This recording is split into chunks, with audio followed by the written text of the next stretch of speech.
Olá, irmãos, paz do Senhor Jesus, né? Aqui é o George, tentando trazer mais uma reflexão da parte de Deus, né? Baseado nas Sagradas Escrituras.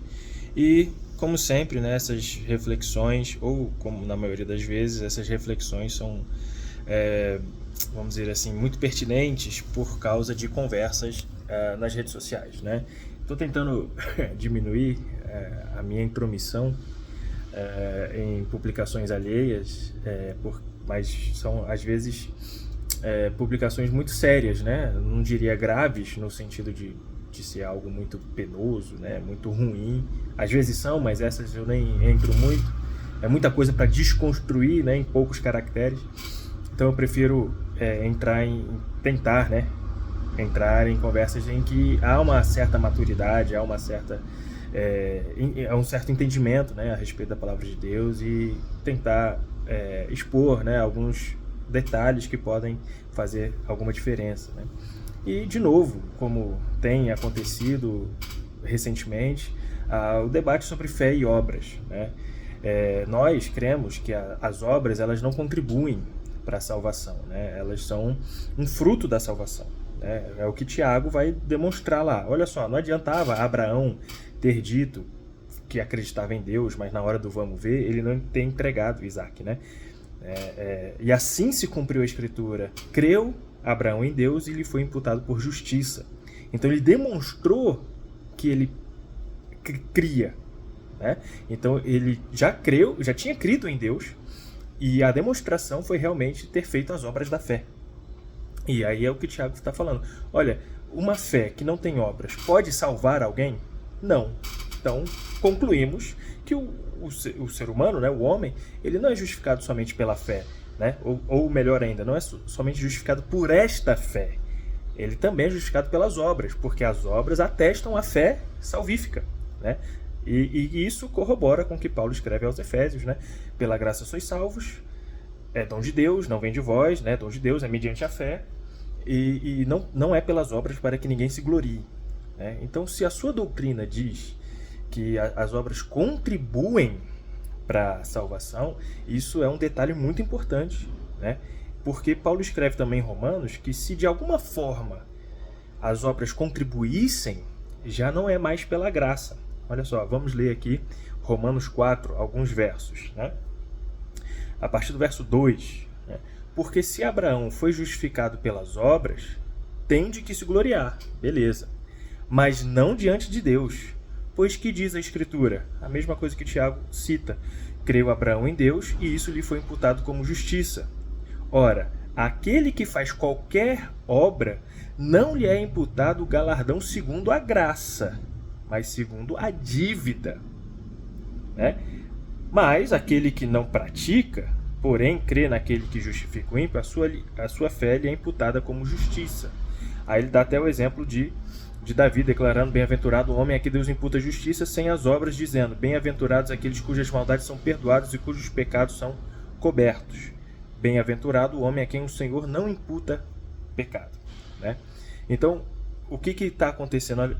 Aqui Paulo está defendendo, olha só, se é pelas obras, se as obras contribuem de alguma forma, já não é pela graça, é por uma dívida. É como se eu tivesse trabalhado e exigisse de Deus o salário da minha obra, né? Mas não, nós cremos antes das obras. É isso que ele está falando assim, ó. Aquele que não pratica, porém crê naquele que justifica o ímpio, a sua fé lhe é imputada como justiça. Então eu não precisei praticar antes. Eu criei e essa fé me foi imputada como justiça. A partir de agora, eu vou praticar as obras de uma fé viva e não de uma fé morta, né? Fazendo alusão ao texto de Tiago. E os dois exemplos, né, os dois escritores usam o exemplo de Abraão, né, tanto aqui em Romanos 4 quanto o exemplo de Tiago lá, né? E o interessante é que Tiago, quando vai escrever, ele começa dizendo sobre obras de caridade, né? Parece que o contexto é esse, obras de caridade e tal, não sei o quê. E ele termina, né, concluindo que são obras da fé, né, que a caridade é apenas um aspecto da obra da fé. Paulo aqui está excluindo, de alguma forma, nem sei se excluir é a melhor palavra, mas ele não está mencionando sequer a caridade. né, nesse texto aqui de Romanos 4, mas está falando justamente da justificação do pecado, né? Então, olha só, nós somos justificados do pecado, nós somos inocentados do pecado sem obras. É a obra do Cordeiro na cruz que nos justifica, né? É pela graça de Deus que somos justificados, sem as nossas obras. Porque, como Paulo escreveu aqui, se fosse pelas obras, não seria pela graça, seria por uma dívida, né? O trabalhador trabalharia e teria que recolher uma dívida do seu empregador. Mas não é assim que Deus convoca os seus trabalhadores para a vinha, né? Ele é um Deus generoso, que dá a todos como quer, paga o salário como quer, né? E aí a gente pode lembrar dessa passagem da parábola dos trabalhadores da última hora, que Jesus conta. E Paulo vai, então, defender que a nossa justificação do pecado não é pelas nossas obras, né? É pela nossa fé. E Tiago vai dizer o seguinte, uma vez que você creu, deixa eu só passar aqui, uma vez que você creu, né, e recebeu a salvação, recebeu a justificação, você tem que demonstrar que realmente é justificado, né? E como é que você demonstra? Você sendo justificado por essas obras.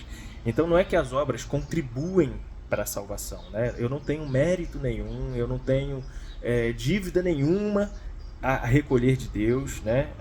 A minha dívida seria impagável, né? Eu tinha uma cédula de dívida, conforme Paulo escreve lá aos Colossenses, e Jesus triunfou sobre essa cédula, anulando e expondo para todo mundo, olha só, a cédula de dívida desse povo aqui está paga, não existe mais cobrança. Então as acusações até são falsas. A gente pode até voltar aqui para Romanos 8 e dizer que não há mais nenhuma condenação para aqueles que estão em Cristo Jesus, né? E isso me motiva, isso me anima, isso me faz querer praticar as obras da fé, que incluem a caridade, claro, né? Incluem você ajudar a humanidade sofredora.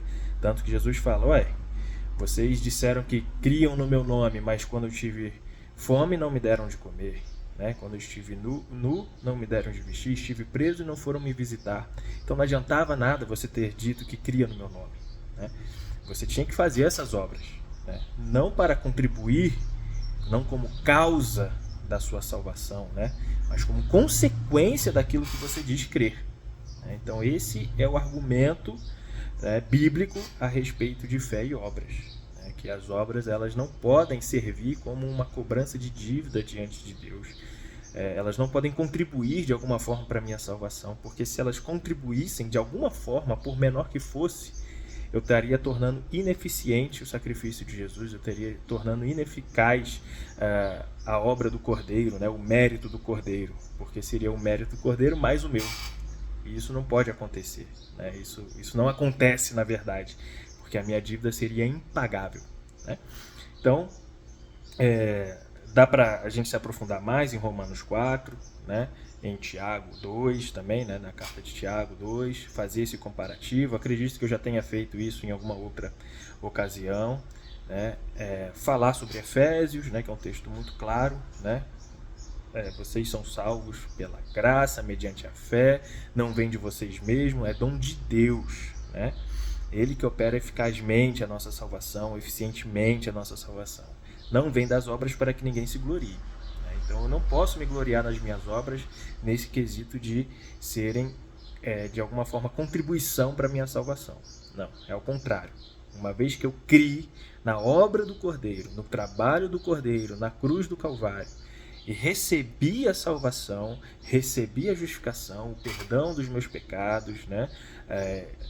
A limpeza da minha iniquidade, o fato de eu ser declarado inocente diante de Deus, santo, justo, irrepreensível, inculpável, aí eu recebi esse status, e aí eu olho para esse status que foi dado por graça e falo, eu não consigo não evangelizar, eu não consigo não anunciar as obras do Cordeiro, eu não consigo não praticar obras de caridade, né? Porque eu fui salvo. Então eu pratico as obras da fé porque eu já fui salvo.